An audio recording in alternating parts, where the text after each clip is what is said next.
Breaking news coming in from Bet365, and it's no surprise. Same game parlay from Bet365 just keeps getting better. Well, it's even easier to make a bet. Choose from the most popular markets like hits, run line, totals, and home runs. So many to choose from. Download the app, start building your bet, and see why it's never ordinary at Bet365. Gambling problem? Call 1-800-GAMBLER. 21 plus only. Must be physically located in Ohio. T&Cs apply. This episode brought to you by Progressive Insurance. Do you ever find yourself playing the budgeting game? Shifting a little money here, a little there, and hoping it all works out? Well, with the Name Your Price tool from Progressive, you can get a better budgeter and potentially lower your insurance bill too. You tell Progressive what you want to pay for car insurance, and they'll help find you options within your budget. Try it today at Progressive.com. Progressive Casualty Insurance Company and Affiliates. Price and coverage match limited by state law. Not available in all states.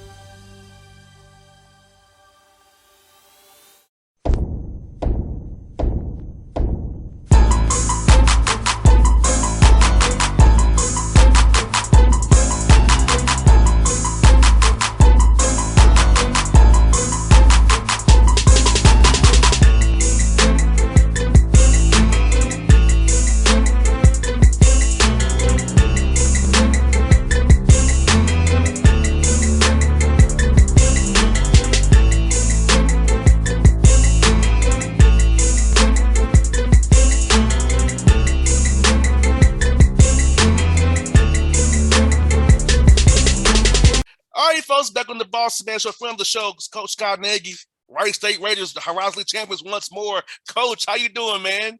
Doing great. Just waiting to see who we're gonna play. I hear that, Coach. Man, tell me this, man. How's it feel to go back again, man? You guys had a tough year in the Horizon League. Persevered through a lot of things. COVID once more, a little bit there, man. And once again, man, you all got one championship in Indianapolis one more time again. Yeah, I don't want to say it's old hat because it's every time you go, it's great. It's my fifth time, but for all of these guys except for one of our players, it'll be their first time. And the player that had been previous was a redshirt that year. So I think the question would be, how do we handle it? All those things. I've been through it. I can speak to some of my experiences of it, but I want it to be more than just that was the experience. We won the tournament. We get to go to the NCAA tournament. I want it to be more than that. I want us to think about winning games and being prepared. And so as a coach, you have to get your guys pulled back around because for 2 days they've had everybody in their lives telling them how great they are. And it's my job to bring them back to earth and tell them there's things we need to work on. And I'm not interested in being satisfied and coaching guys that are satisfied. So there's work to be done. And this is a hard time of year to practice. When you don't know who you're going to play and you have 3 or 4 practices in a row, it's really hard for the players. No doubt. And so how you balance the coach between rest, be rust, get some weight room in, some shooting in, so guys still stay sharp and not lose their edge.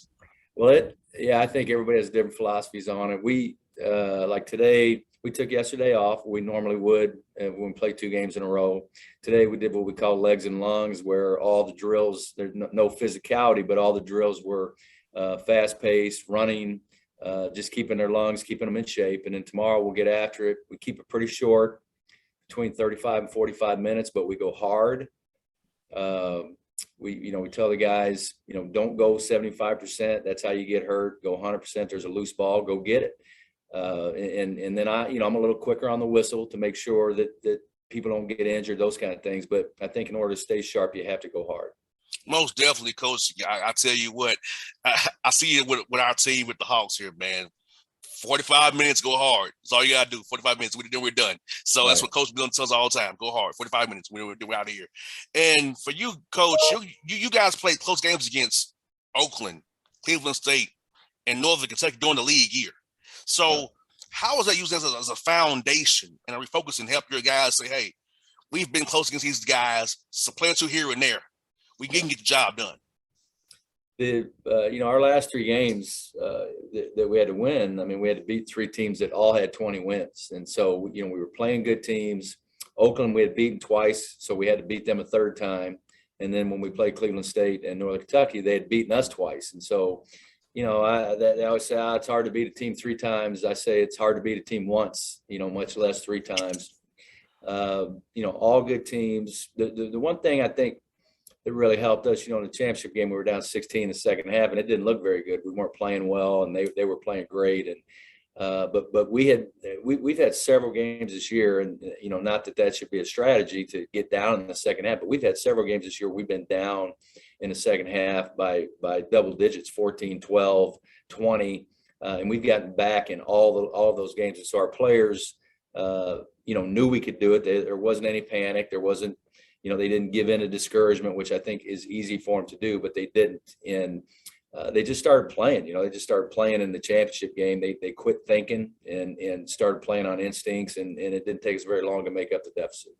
Now, Coach, in the huddle doing timeouts, who is the main vocal guy of the players? Because there's a lot of things are player-led. So in those huddles, who is the main ones hyping the guys saying, we got this, that we're good? We have several guys. I mean, we have 4 guys that are all juniors that have pretty much started here for 3 seasons and played a lot of minutes together. And so they're the ones, and you're right. I tell them this time of year, I should have very little voice on any of it. It's your guys' team. It's your guys' deal. It needs to be your voice. These practices need to be yours. The huddles need to be yours. And it is, those guys, they just kept a level head. They kept talking about that. And they're the ones that did it. It wasn't the coaching staff or anybody else. It was the players. Most definitely, because I already said, Coach, and I play football myself, and I know how it is. When the players are doing the coaching and checking each other, so we have a great team. Right. When the coaches have to be heavy-handed, you know what kind of guys you have. And right. I believe in a player-led environment leads to success. And like you said, a culture. You gave the guys the tools to work with.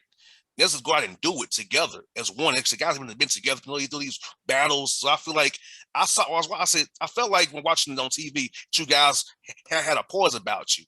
That you all were okay. Though you were down, not where you want to be, but you was okay.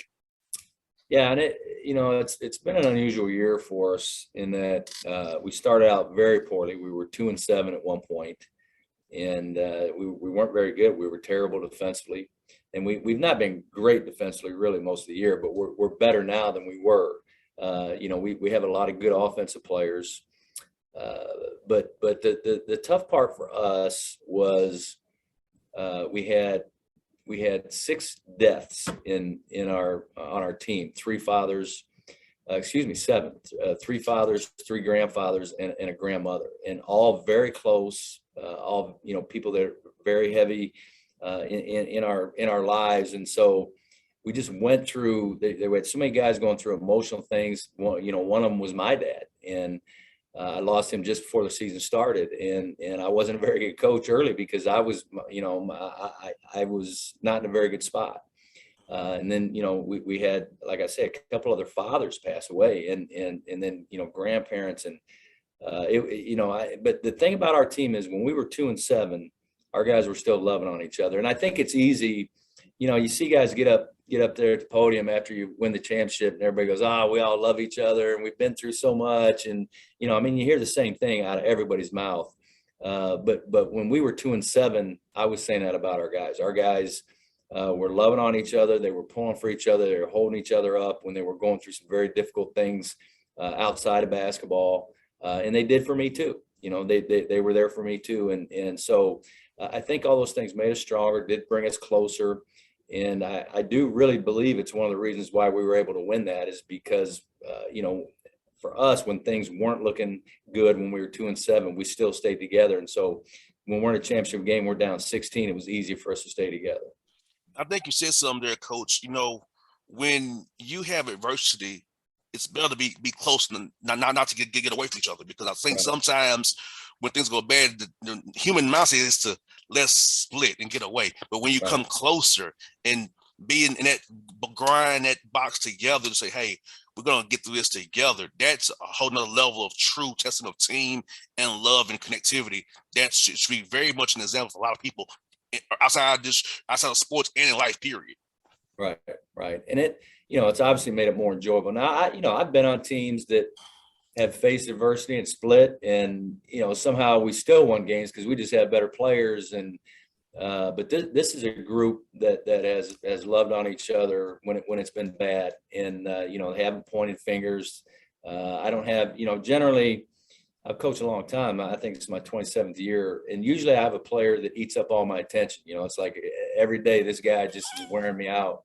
I don't have a guy like that on this team, and they all carry their own weight. They come with good attitudes. They're not perfect. And I got to sit on them, but I don't have a guy that just eats up all my attention. It's just been a fun group, and it's by design too. I mean, we try to recruit that way, where we don't have prima donnas and babies and people like that we got to take care of every day. And we're just in a good spot, I think, as a team and as a coaching staff. And coach, talk about Trey Calvin, defensively, offensively, bring it to you on both ends of the floor. Tell us about that young man, what his impact has been, how he's growing as a player this year for you guys. Yeah, I would say, where he's grown is as a man, and from where he was last year, he didn't have a great season. He started for us at point guard. We had a great team, but he didn't have a great year. He wasn't very efficient offensively, and he started out this year the same way. And I told him, I said, the only way our team is going to be good is if you're good, and I believe in him.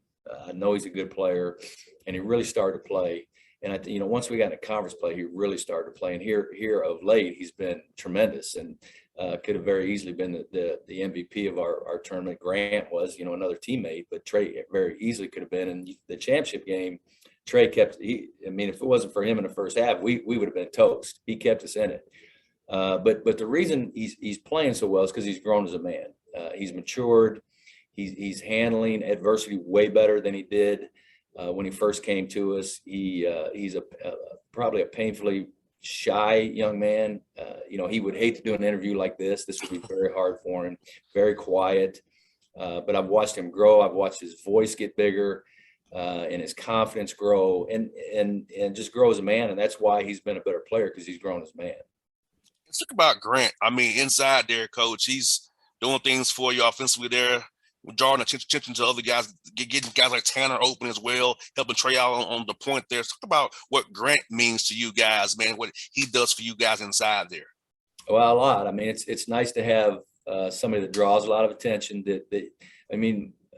Basketball, and you look at the NBA in particular, they've just gone away from post play. It's all spread it out and drive and kick and shoot threes. And we're kind of old school. We like guys that we can throw it to the post, and it kind of calms everybody down. It's hard on the defense. It forces the defense to help in. It gets guys shots on the perimeter.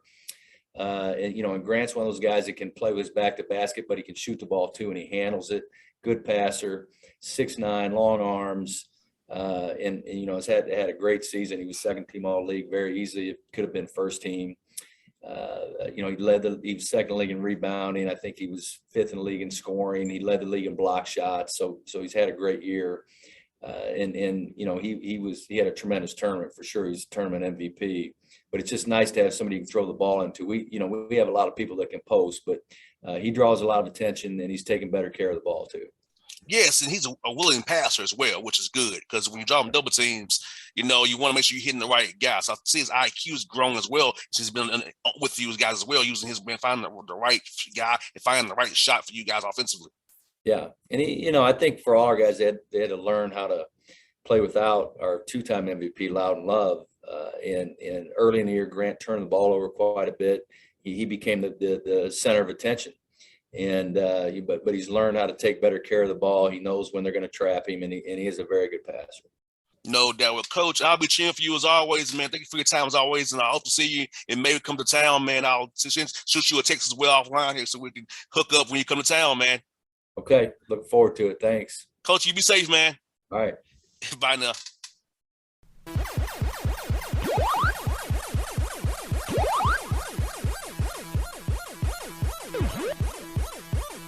Breaking news coming in from Bet365, and it's no surprise. Same game parlay from Bet365 just keeps getting better. Well, it's even easier to make a bet. Choose from the most popular markets like hits, run line, totals, and home runs. So many to choose from. Download the app, start building your bet, and see why it's never ordinary at Bet365. Gambling problem? Call 1-800-GAMBLER. 21 plus only. Must be physically located in Ohio. T&Cs apply.